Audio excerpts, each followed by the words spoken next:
pas, ne gardez pas ma parole. Car la parole dont vous entendez ne vient pas de moi, mais de celui qui m'a envoyé. Mais qui lui est envoyé? C'est pourquoi nous disons, selon Jésus-Christ, selon le Coran et selon la Bible, Jésus-Christ était un envoyé de Dieu, un serviteur de Dieu, un fils de Dieu. Laissez-moi expliquer. Quand nous disons fils de Dieu, ce n'est pas qu'un enfant de Dieu. Parce que selon la Bible Jérusalem, fils de Dieu veut dire serviteur de Dieu. En arabe, Abdou, ou bien Abdullah, c'est-à-dire serviteur de Dieu. Actes des Apôtres, chapitre 10, verset 3, témoigne cela. Le Dieu d'Abraham, le Dieu d'Isaac, le Dieu de Jacob a glorifié son serviteur Jésus. Donc vous êtes en train d'adorer un serviteur. Mais quel serviteur? Le serviteur de notre Dieu. Le pasteur vient de dire qu'Allah n'est traduit en aucune langue. Mais c'est parce que peut-être vous ignorez cela. En hébreu, Allah c'est quoi? Comment est-ce que les Hébreux appellent leur Dieu? C'est Eloha ou bien El. Le pluriel, parce qu'ils ont un pluriel de majesté, le pluriel de nombre.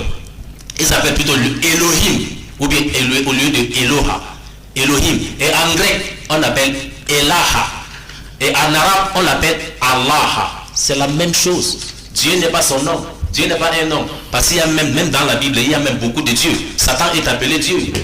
C'est pourquoi Paul lui-même dit, puisqu'il y a même des dieux partout, même à Rome, nous avons des dieux de la terre, le dieu du soleil, le dieu Mercure, ceci. On appelle même le Lionel Messi, le dieu du football. Il n'y a même pas, il n'y a qu'un seul Dieu, comme Paul le dit. Inch'Allah, nous allons y développer. Merci bien, cher Habib Mariam. Vous avez comme ça appelé à mettre à votre temps le couleur de 5 minutes. Et après, donc, cette autre partie qui concerne comme ça le développement, on va comme cela passer au petit duel, ce qu'on appelle généralement le face-à-face. Le face-à-face, vous aurez comme ça, vous aurez une confrontation directe. D'ailleurs, je vais m'effacer un peu. Et puis, vous aurez une confrontation directe. Vous pourrez vous poser la question et vous pourrez aussi peut-être plutôt développer la thèse. Donc, directement, vous avez l'antenne. Là, c'est lui d'entre vous qui peut prendre l'antenne le premier, il peut le faire. Allez-y, s'il vous plaît, vous avez comme cela pour 10 minutes. Ouais, selon la justice, le pasteur qui a la parole. Ok, merci, c'est moi qui ai encore la parole. Je vais déjà commencer par dire ceci, parce qu'on dirait que mon copanéliste ne me comprend pas bien. Allah n'est pas Dieu. Parce que si Allah était Dieu, on devait appeler God, ou on devait appeler Nini. Mais si vous regardez même la traduction du Coran, partout que ce soit n'importe quelle langue s'écrit là-bas Allah. Et Allah, donc c'est un nom propre. Et quand c'est un nom propre, ça ne peut être traduit. Voilà pourquoi on ne traduit pas. Même Jésus-Christ n'est traduit en aucune langue. Que ce soit en anglais, c'est Christo. Que ce soit c'est Jesus Christ. Que ce soit en français, Jésus-Christ. Que ce soit en espagnol, Christo. Ainsi de suite. Parce que c'est un nom propre. C'est ce que nous partons. C'est là que je vais déjà faire comprendre. Et maintenant, je vais avancer. Nous allons voir par qui Allah jure. Le Allah du Coran. Parce que s'il est Dieu, nous verrons.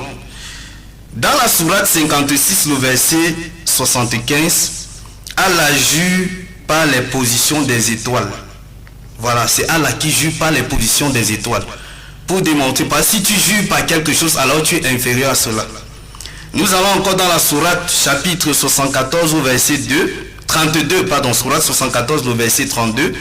Allah jure par la lune. Vous voyez que Allah jure par la lune, qui est une créature de Dieu. Il jure par cela. Nous allons encore dans la sourate chapitre 75, le verset 1. On voit que Allah jure par le jour de la résurrection. Et au verset 26, il jure par l'âme qui ne cesse de se blâmer. Vous vous rendez toujours compte. Dans la sourate chapitre 85, au verset 1, il jure par le ciel. Et la sourate 91 au verset 1, par le soleil et par sa clarté. Ça, c'est le Dieu du Coran qui jure par ces dieux-là. C'est-à-dire Allah, comme j'ai dit, c'est une divinité qui est en train de jurer. Alors, s'il est le Dieu tout-puissant, créateur des cieux et de la terre, pourquoi jure-t-il pas ses créatures? Parce que lui-même il a créé. Maintenant, nous entrons dans la Sainte Écriture pour voir le Dieu de la Bible. Hébreux chapitre 6, le verset 13 à 14. Rapidement, vous allez lire Hébreux chapitre 6, versets 13 à 14.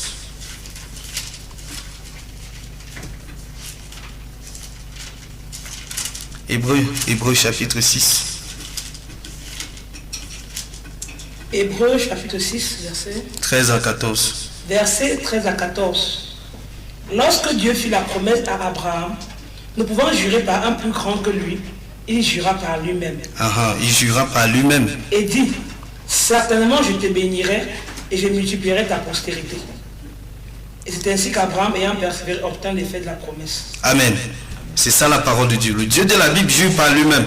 Il n'y a pas que ce verset. Nous allons encore lire Genèse chapitre 22, le verset 16. Genèse 22, le verset 16. Et dit, je le jure par moi-même, parole de l'Éternel, parce que tu as fait cela et que tu n'as pas refusé ton fils, ton unique. Je te bénirai et je multiplierai ta postérité comme les étoiles du ciel et comme le sable qui est sur le bord de la mer, et ta postérité possédera la porte de ses ennemis. Amen. C'est ça la parole de Dieu. Vous voyez, Dieu, il jure par lui-même. Ça montre une grande distinction. Par contre, Allah, lui, jure par les étoiles, il jure par la lune, il jure par le soleil, il jure par ceci, par tout ce qui est créé. Mais Dieu, le Dieu de la Bible, jure par lui-même. C'est ça qui marque une différence. Alors, je vais marquer une pause ici et donner la parole à mon collègue qui va aussi développer son côté. Ok, merci beaucoup, pasteur. S'il vous plaît, ne prenez pas le Coran comme la Bible.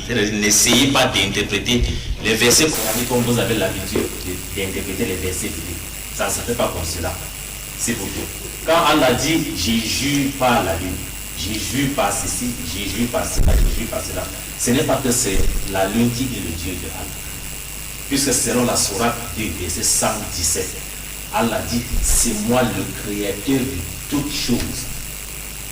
C'est moi le créateur de toutes choses. C'est-à-dire quelque chose ne peut plus en aucun cas être encore le Dieu d'Allah. Là, il jure par quelque chose, c'est-à-dire c'est pour vous démontrer sa manifeste, ou bien sa puissance, la puissance de ces choses. Il dit ailleurs, je jure par l'arbre. Vous n'allez pas nous dire que c'est l'arbre qui est le Dieu de Allah. C'est pourquoi nous disons, n'interprétez pas le Coran comme la Bible. Ça se fait passer beaucoup. C'est pourquoi j'ai dit ceci. Normalement, si Allah est le Dieu dont nous devons adorer, lui-même il doit le dire.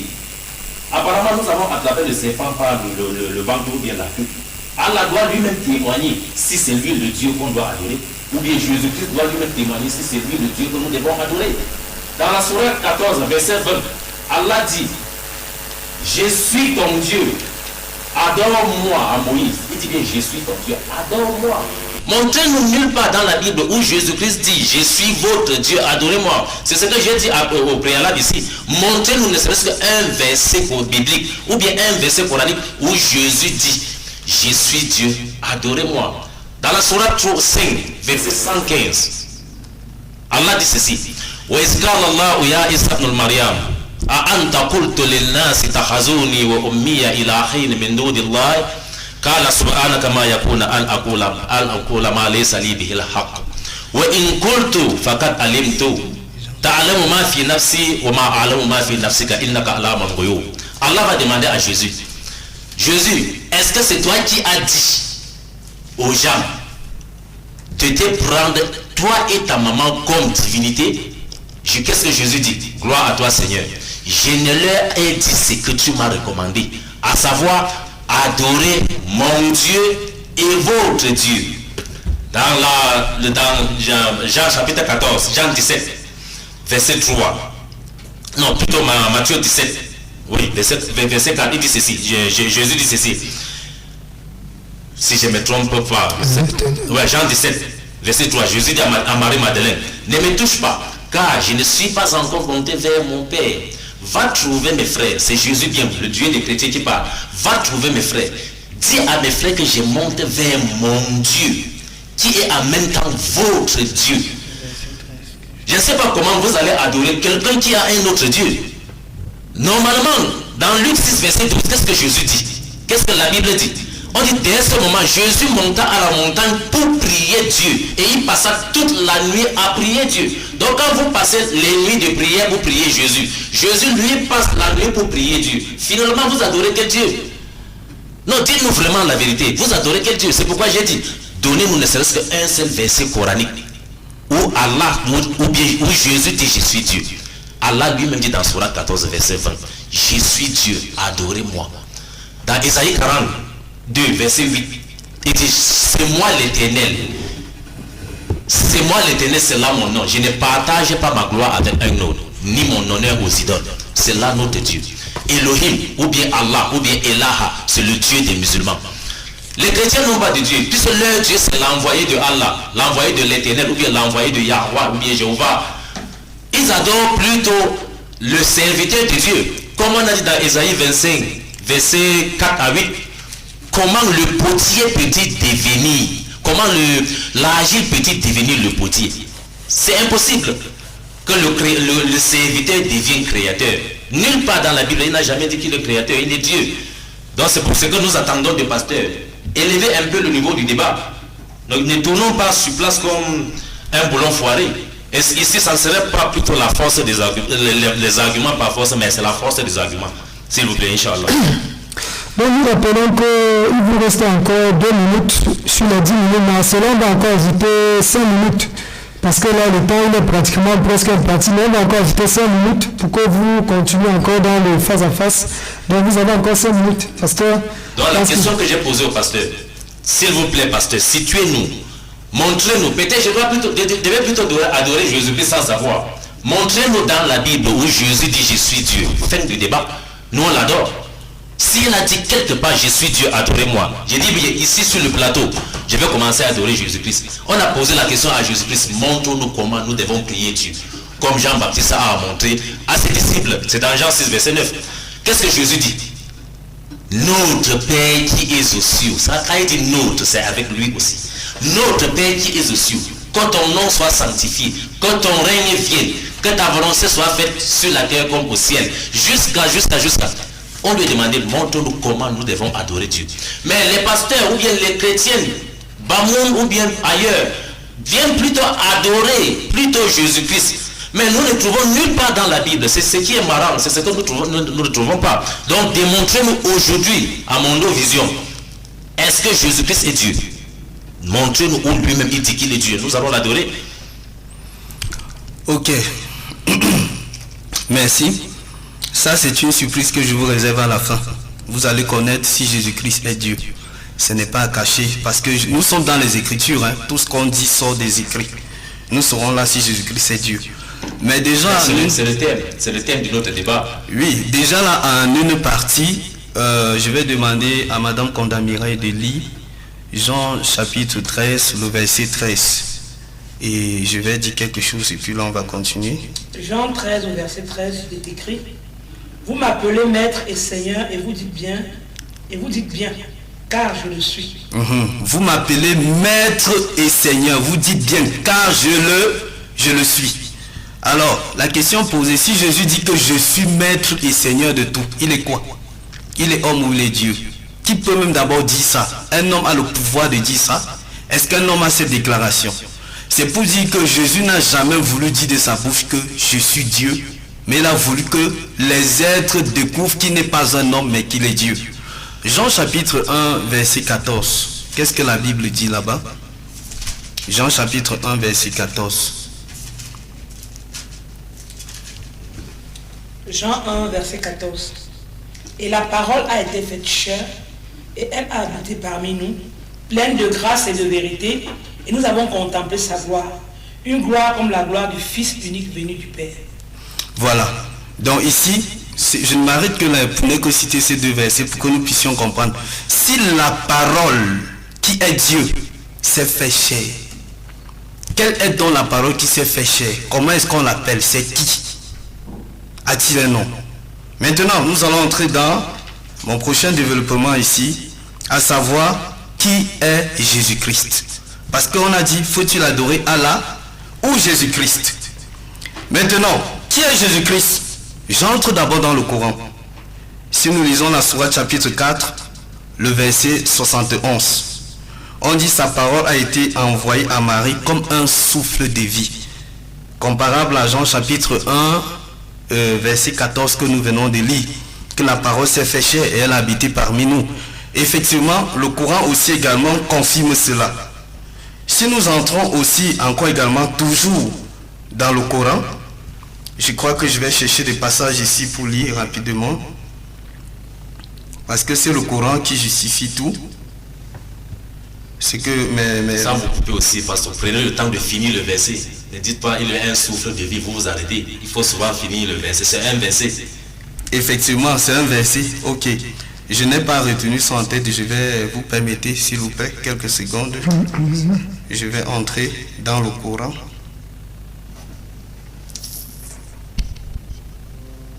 Voilà. C'était la sourate 4, le 71e verset.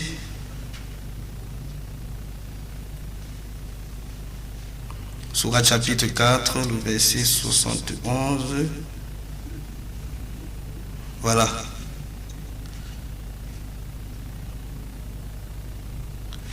Est-ce que c'est la sourate 4 ici? Est-ce que ce n'est pas ça?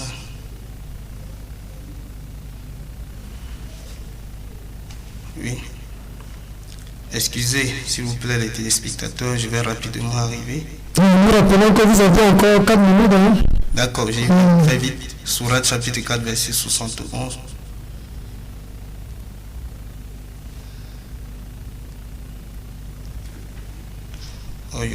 Je ne trouve pas exactement ça ici. Comme je ne suis pas très apte à diriger ceci. Bon, on va passer à la sourate chapitre 19, le verset 12 à 15. Rapidement, sourate chapitre 19.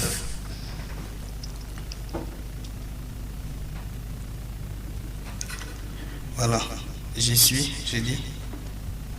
Sourate chapitre 19, verset 12 à 15, il est écrit: Oh, Yahya, tiens fermement au livre, c'est-à-dire la Torah. Nous lui donnâmes la sagesse alors qu'il était enfant, ainsi que la tendresse de notre part et la pureté. Il était pieux et dévoué envers ses pères et mères, et ne fut ni violent ni désobéissant. Que la paix soit sur lui le jour où il naquit, le jour où il mourra, le jour où il sera ressuscité vivant. Voilà ce que le Coran parle de Jésus-Christ. Vous avez bien dit de Yahya. Yahya, c'est qui? On va aller un peu devant. C'est ton Coran, je suis là, ne sois pas patient. Donc voilà ce que le Coran parle de Yahya. Comme le collègue dit, mais je sais que ce Yahya ici, c'est Jésus. Et là, nous allons aller à la suite.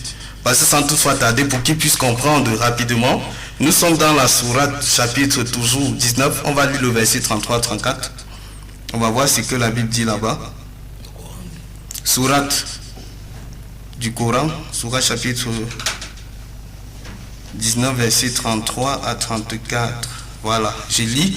Il est écrit: et que la paix soit sur moi le jour où je naquis, le jour où je mourrai, le jour où je serai ressuscité vivant. Le jour où je serai ressuscité vivant. 33 à 34. Voilà, le verset 34 dit clairement: tel est Issa entre parenthèses Jésus, fils de Marie, parole de vérité dont il doute. Ça, c'est ce que le Coran dit. Dont il doute, les qui doutent la parole de Dieu, ou encore le Coran qui est la parole révélée, c'est les gens qui sont en train de douter qui est Jésus-Christ. Donc on va atterrir dans 2 minutes. Ok, 2 minutes qu'il me reste. Je vais rapidement aller dans la sourate. Je reviens dans la sourate 19 au verset 19.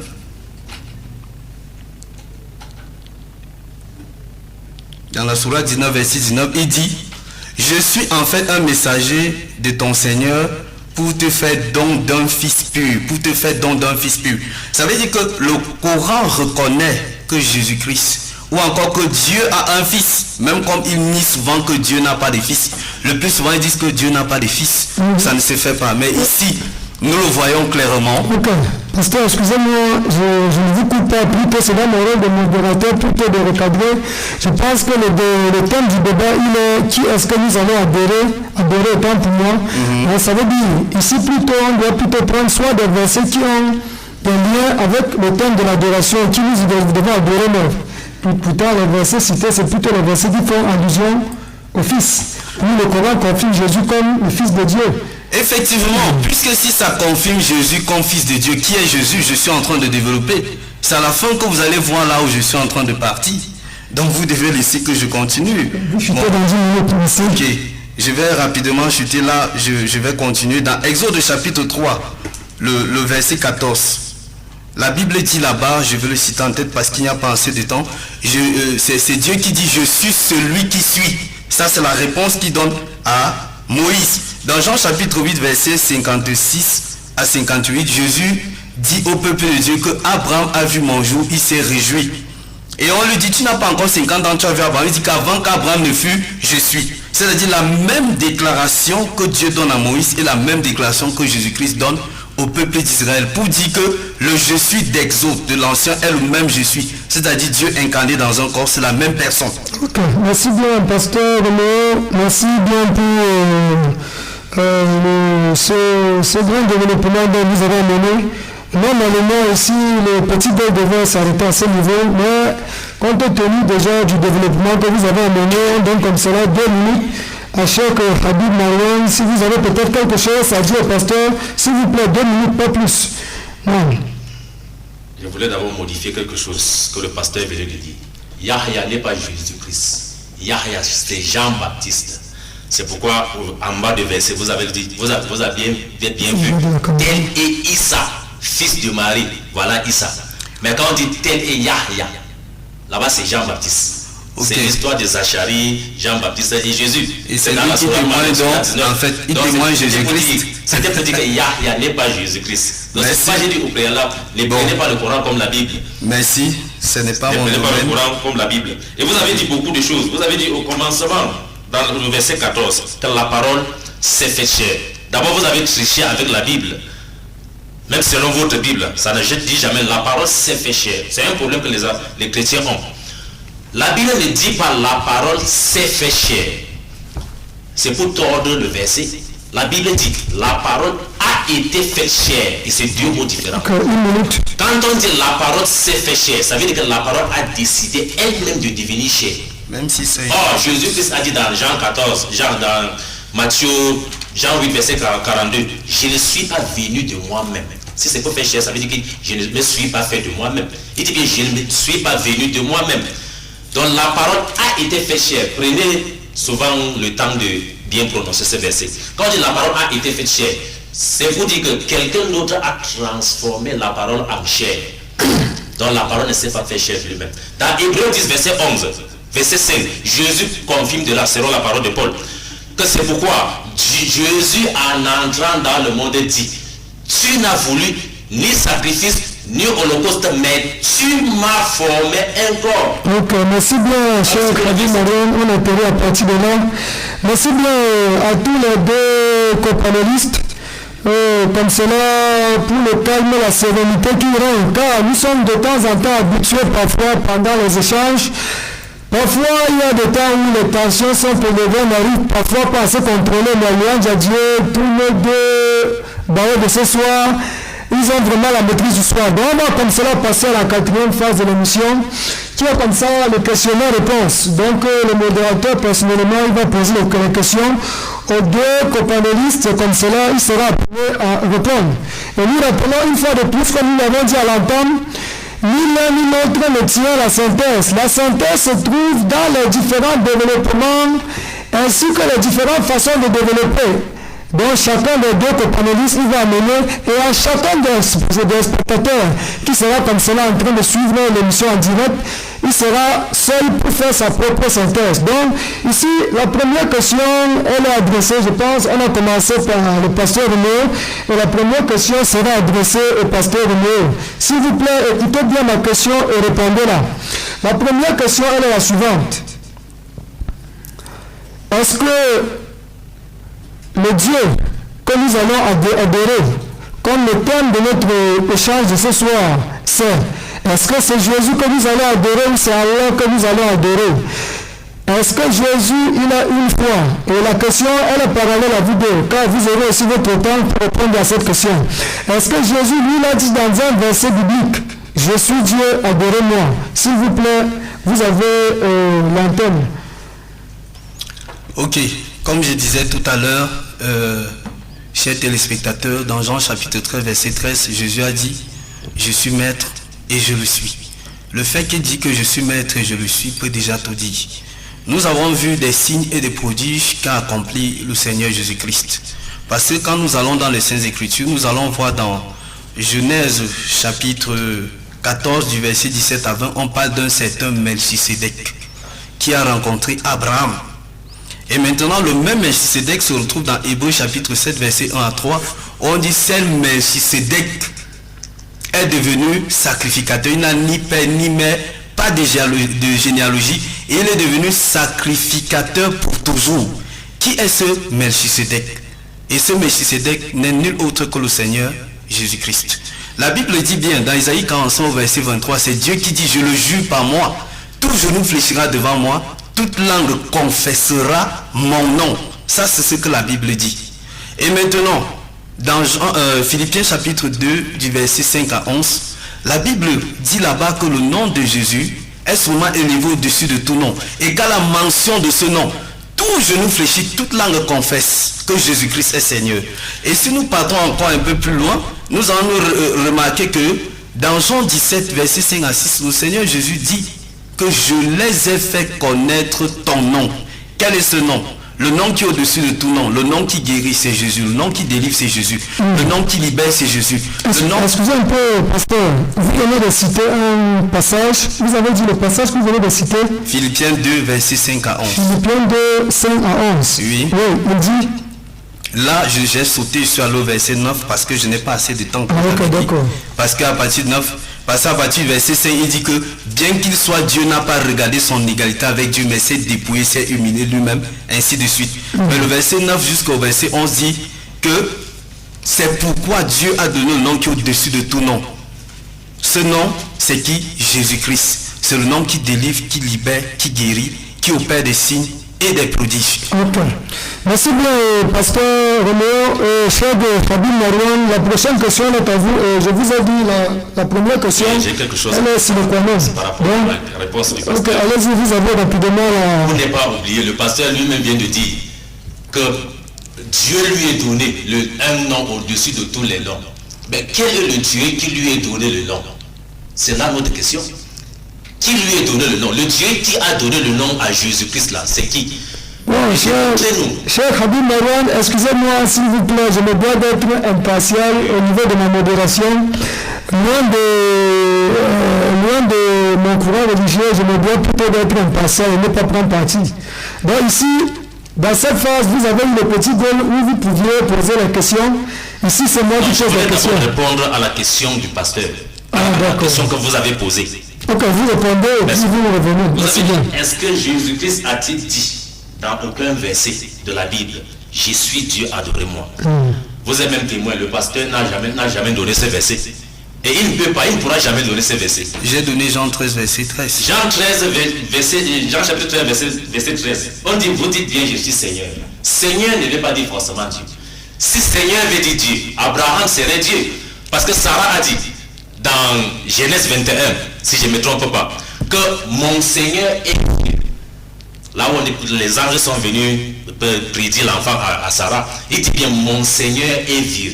Est-ce que Abraham est Dieu? Non, Seigneur veut dire maître. Seigneur ne peut pas dire forcément Dieu. On appelait Jésus-Christ Seigneur. On appelait Abraham Seigneur. David aussi a été appelé Seigneur. Mais aucun n'est Dieu suprême. C'est ce que vous ne comprenez pas. Donc pour répondre à la question, Jésus-Christ n'a jamais dit je suis Dieu. Jusqu'à votre dernier souffle, vous ne trouverez jamais ce verset de la Genèse jusqu'à l'Apocalypse. Il n'a pas aussi dit je ne suis pas Dieu. Mais qu'est-ce qu'il a dit?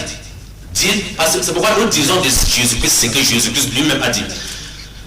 Dans Matthieu chapitre 2 verset 40, Jésus dit, celui qui vous reçoit me reçoit, et celui qui me reçoit reçoit celui qui m'a envoyé.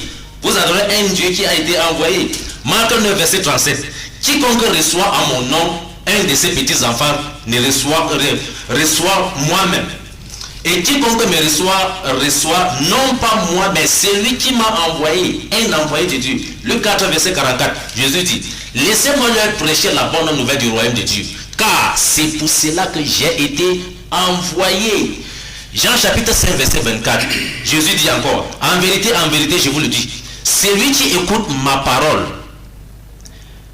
et qui croit à celui qui m'a envoyé a la vie éternelle. S'il vous plaît, répétez le verset. Jean chapitre 5 verset 24. En vérité, je vous le dis, c'est le Dieu des chrétiens qui dit ça. Ce n'est pas le Dieu de la Bible, parce que le Dieu de la Bible, c'est l'éternel, Jéhovah, ou bien Yahweh, ou bien Eloha, Elohim, transcrit Allah. C'est plutôt le Dieu des chrétiens qui dit, dans Jean chapitre 5, verset 24, en vérité, je vous le dis, celui qui écoute ma parole et qui croit à celui qui m'a envoyé à la vie éternelle, et ne vient point en jugement, mais il est passé de la mort à la vie. Ok, merci bien, cher verset, s'il vous plaît. Pour confirmer cela, Jésus a dit dans chapitre 7, verset 3, la vie éternelle, c'est-à-dire pour entrer au paradis, il faut confesser la vie éternelle et qu'il te connaisse, toi le seul vrai Dieu. Jésus dit bien, toi le seul vrai Dieu, il faut qu'on te connaisse. Et c'est lui dont tu as envoyé Jésus-Christ. Si c'est Jésus-Christ qui dit lui-même qu'il est envoyé, mais les pasteurs disent que non, Jésus-Christ est plutôt Dieu. Situez-nous s'il vous plaît, c'est là où on ne comprend pas. Ok. Merci bien, cher Habib Mariam, pour votre réponse. On va comme cela passer à la prochaine question, qui est pour le pasteur Rimé.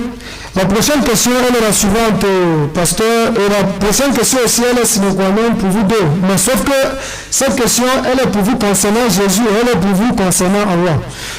Pasteur, est-ce que Jésus, lui, a connu un début? A-t-il connu une jeunesse? Très très bonne question. Jésus n'a pas de commencement. Parce que les Saintes Écritures le prouvent.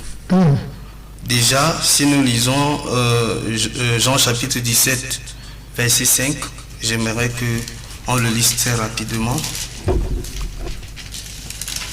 Jean chapitre 17, le verset 5, lis. Il est dit, et maintenant toi, Père, glorifie-moi auprès de toi-même, de la gloire que j'avais auprès de toi avant que le monde fût. Voilà.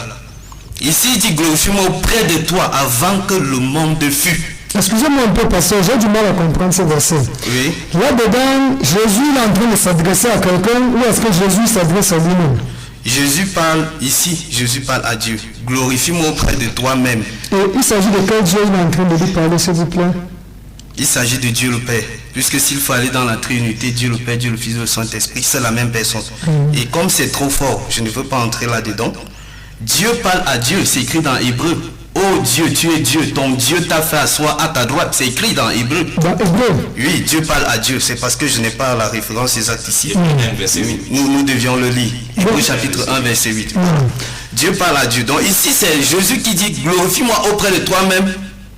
C'est-à-dire, dit, glorifie, excusez-moi. Et maintenant, toi, Père, glorifie-moi auprès de toi-même de la gloire que j'avais auprès de toi avant que le monde fût.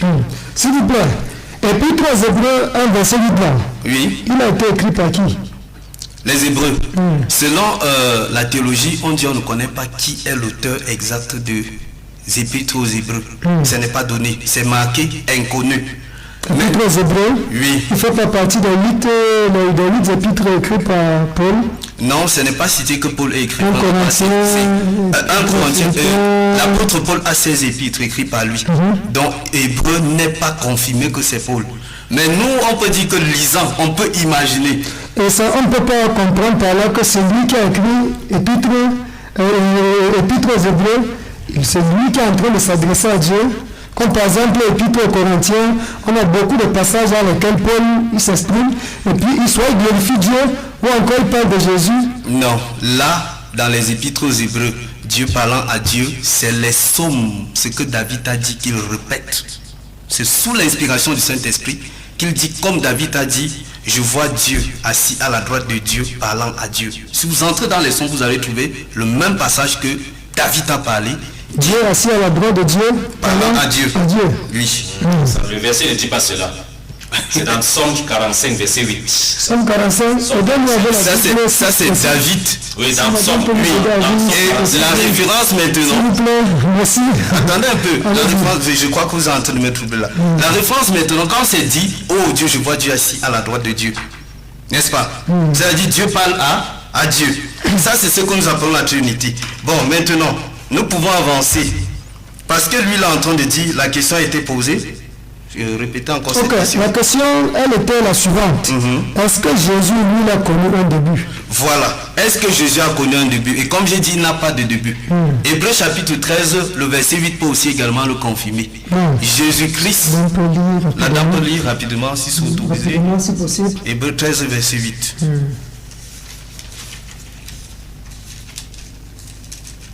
Hébreux 13 au verset 8. Au verset 8. Je dis Nous vous préparons pour votre question. Jésus-Christ est le même. La même question. La même question, mais concernant Allah. On est ensemble. Allez-y, madame. Jésus-Christ est le même hier, aujourd'hui et éternellement. Voilà. Jésus-Christ est le même hier, aujourd'hui et éternellement. D'accord. Bon, en d'autres termes, ça voudrait dire que Jésus-Christ, il n'a pas de début. Il n'a pas de début. Parce que si on dit qu'il est le même hier, ça veut dire que il est dans le présent, le passé et le futur. Connaît-il une mère, pasteur, s'il vous plaît? Jésus-Christ. Quand on demande si Jésus-Christ connaît-il une mère, en fait, a-t-il une mère? Voilà, il pense pour être plus effectivement, Jésus-Christ, oui, il en a une mère selon les écrits. Comment est-ce qu'il peut avoir une mère et ne pas avoir de début, pasteur? Voilà, Isaïe chapitre 9.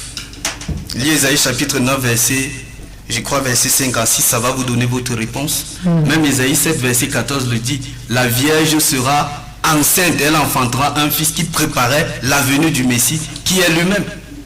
Isaïe 9, à partir du verset 5, je dis, car un enfant nous est né, un fils nous est donné, et la domination reposera sur son épaule. On l'appellera admirable conseiller, Dieu puissant, Père éternel, prince de la paix. Et pour ajouter, Matthieu chapitre 1, quand on parle dans Matthieu chapitre 1, je crois le verset 23, 22, 23 montant là-bas, qu'est-ce qu'il dit? Lorsque Marie accouche, il s'appellera Emmanuel. Emmanuel signifie quoi? En hébreu, Emmanuel signifie Dieu avec nous. Voilà le nom de Jésus. Dieu avec nous. Ça veut dire que ce n'est plus Dieu qui est resté au ciel, mais il s'est incarné comme Jean 14, Jean chapitre 1, le verset 14 vient de dire.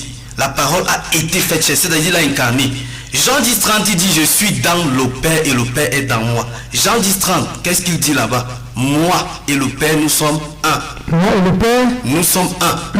Moi et le Père, nous sommes un. C'est-à-dire, ils ne sont pas divisés. Donc, si tu le vois, tu as vu le Père. Si tu vois le Père, tu l'as vu. Ça, c'est tellement profond. Il faut être dans l'esprit pour comprendre ces choses-là. Ça veut dire de façon palpable, celui qui voit Dieu Jésus, il est en train de voir le Père, il est en train de voir Dieu. Il voit Dieu automatiquement. Okay. Merci bien, parce que il y a aussi un verset qui est ambigu, toujours concernant la question. Là, je vous le dis directement. Il y a un verset qui est un peu ambigu. J'aimerais que vous nous éclairissiez, et moi particulièrement. Oui. Lorsque nous entrons dans Matthieu 1, là-bas, je pense qu'il a dit généalogie de Jésus, fils d'Abraham, fils de Joseph, fils d'Abraham, fils de David. Merci, madame. Généalogie de Jésus-Christ, fils de David, fils d'Abraham. Bon, là-bas, lorsqu'ils disent fils, lorsque nous entrons dans le dictionnaire, le fils lui fait recours à un parent. Voilà. On ne parlera de parents sans qu'il y ait une jeunesse. Voilà. Très bonne question. Vous voulez que je réponde? Allez-y. Ok. On dit Jésus, fils de Marie. Vrai ou faux? Vrai. Est-ce qu'on donne le nom de son père? Le nom du père de Jésus? Oui. Non. Vous comprenez qu'il y a une nuance. Cette généalogie est juste une attribut pour accomplir les prophéties des Saintes Écritures parce qu'il devait venir de David. Parce qu'il devait être celui qui va hériter le trône pour toujours. Alors si on dit fils de Marie, on ne dit pas qui est le nom du père de Jésus. On n'a jamais mentionné ni dans le Coran ni dans la Bible. Vous ne trouvez jamais ça. Et pour qu'un fils soit vraiment un fils au complet, comme ils veulent connaître ça, il dit il faut qu'il y ait un père et une mère, vrai ou faux? Vrai. Mais s'il n'a pas de père, c'est compliqué. Ça veut dire alors qu'il n'est pas un homme, il est Dieu qui a pris une forme humaine au travers d'une vierge. Ok. Merci bien, pasteur, pour l'éclaircissement. Cher Habib Mariam, vous avez l'antenne. La question revient à vous. Est-ce que Allah, il a connu un début, une jeunesse?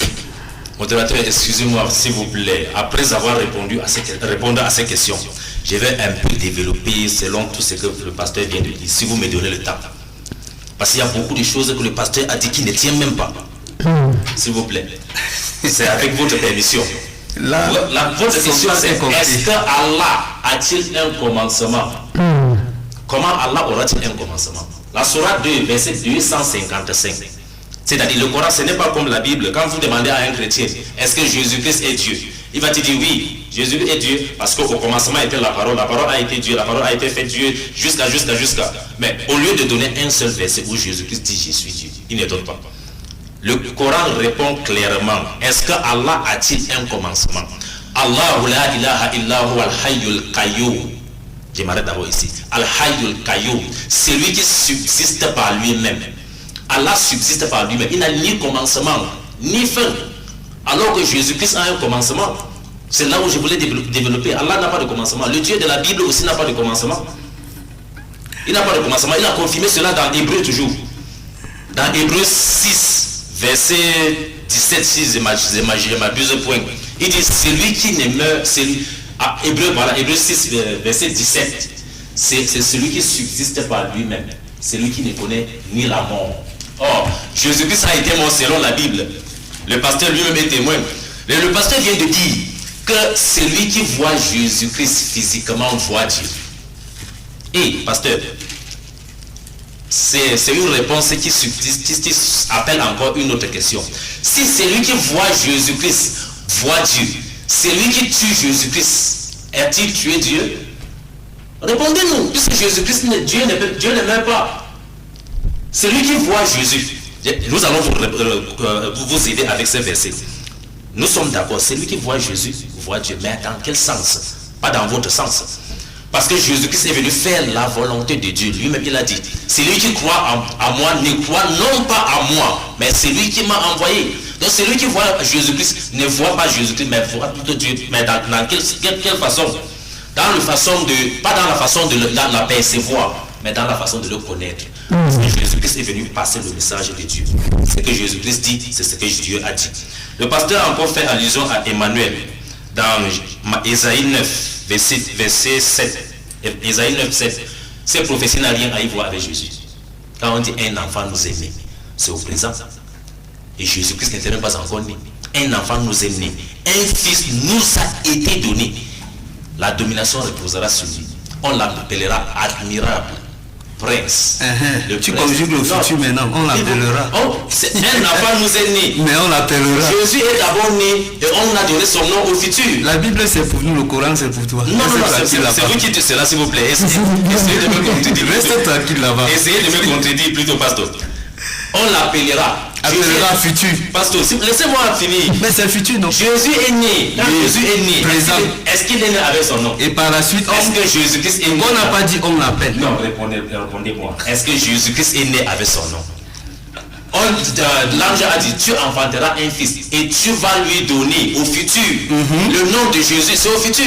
C'est pourquoi on dit un fils nous a été donné. On va l'appeler admirable, le prince, conseiller. Le prince c'est le fils d'un roi. Jésus est le fils de quel roi? Jésus n'a pas de père, mais prince de la paix. Et Jésus-Christ n'est pas venu pour la paix. Lui-même dit, je ne suis pas venu pour la paix, mais pour l'épée. Mauvaise interprétation. Il n'y a pas de souci, vous allez interpréter pour nous. C'est ce qui a été dit.